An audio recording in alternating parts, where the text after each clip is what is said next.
Break के बाद स्वागत है आपका। चलिए खबरों में आगे बढ़ते हैं। उत्तर प्रदेश विधानसभा चुनाव में भले ही अभी 1 साल का वक्त बाकी हो, लेकिन बीजेपी अपने राजनीतिक समीकरण को मजबूत करने की कवायद में जुट गई है। इसी क्रम में महाराजा सुहेलदेव की जयंती के जरिए बीजेपी की नजर सूबे के राजभर समुदाय पर है।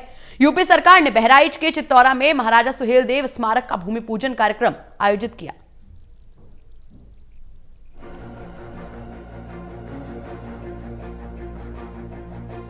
यूपी सरकार पहली बार महाराजा सुहेलदेव की जयंती पर मंगलवार को उत्सव मना रही है। इस मौके पर पीएम मोदी ने बहराइच जिले में महाराजा सुहेलदेव स्मारक की वर्चुअली आधारशिला रखी, जो 4.20 मीटर ऊंचा बनेगा।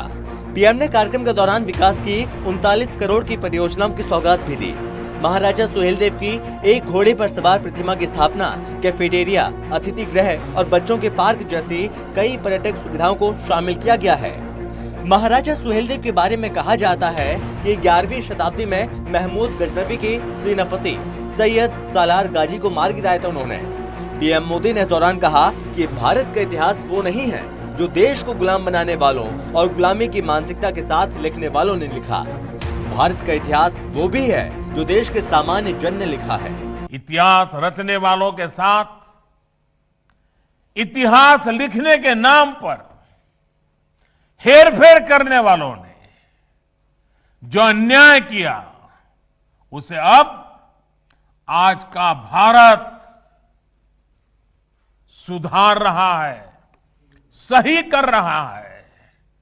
गलतियों से देश को मुक्त कर रहा है। यूपी के मुख्यमंत्री योगी आदित्यनाथ भी इस दौरान मौजूद रहे। सीएम योगी आदित्यनाथ ने कहा, 1000 साल के बाद ये पहला अवसर है जब कोई सरकार महाराजा सुहेलदेव की जयंती इस तरह मना रही है। उनकी वीरता को इतिहास में उतना स्थान नहीं दिया गया जिसके वो हकदार थे, लेकिन बीजेपी की सरकार देश में जहां भी वीरों की स्मृति होगी, उन स्थलों का विकास करेगी। आज से लगभग 1000 वर्ष पूर्व विदेशी आक्रांता से इस धरती को पूरी तरह सुरक्षित करने के लिए अपना शौर्य और पराक्रम का प्रदर्शन इस धरती पर करने वाले धर्मरक्षक, राष्ट्र नायक महाराजा सुहेलदेव की पावन जयंती का कार्यक्रम भी है। और इस अवसर पर आदरणीय प्रधानमंत्री जी के कर कमलों से दरअसल यूपी में भले ही चुनाव में 1 साल से ज्यादा का वक्त है, लेकिन सीएम योगी सूबे में हर वर्ग, हर तबके का ध्यान रख रहे हैं। बीजेपी साल 2014 के लोकसभा चुनाव के बाद से ही पूर्वांचल के मजबूत वोट बैंक माने जाने वाले राजभर समुदाय को साधने में जुटी है। यही वजह रही कि साल 2016 में अमित शाह खुद बहराइच गए थे और महाराजा सुहेलदेव की मूर्ति का अनावरण किया था। इतना ही नहीं, उन्होंने स्मारक बनाने की घोषणा भी की थी।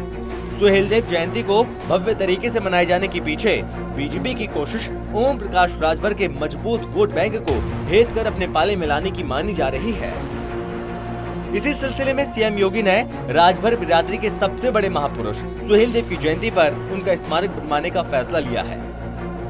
पूर्वांचल के कई जिलों में राजभर समुदाय का वोट राजनीतिक समीकरण बनाने और बिगाड़ने की ताकत रखता है।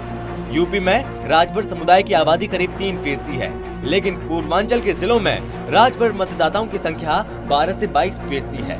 राजभर समुदाय घाघरा नदी के दोनों पार की सियासत को प्रभावित करता है। गाजीपुर, चंदौली, मऊ, बलिया, देवरिया, आजमगढ़, लालगंज, अंबेडकर नगर, मछली शहर, जौनपुर, वाराणसी, मिर्जापुर और भदोही में इनकी अच्छी खासी आबादी है, जो सूबे की करीब 4 दर्जन विधानसभा सीटों पर असर रखते हैं।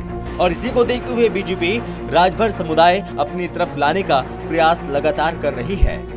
बहराइच में महाराज सुहेलदेव का स्मारक बनाकर योगी सरकार 2022 के विधानसभा चुनाव से पहले राजनीतिक तौर पर बड़ा संदेश देना चाहती है। ऐसे में देखना है कि वो कितना कामयाब होती है। Special desk, total news.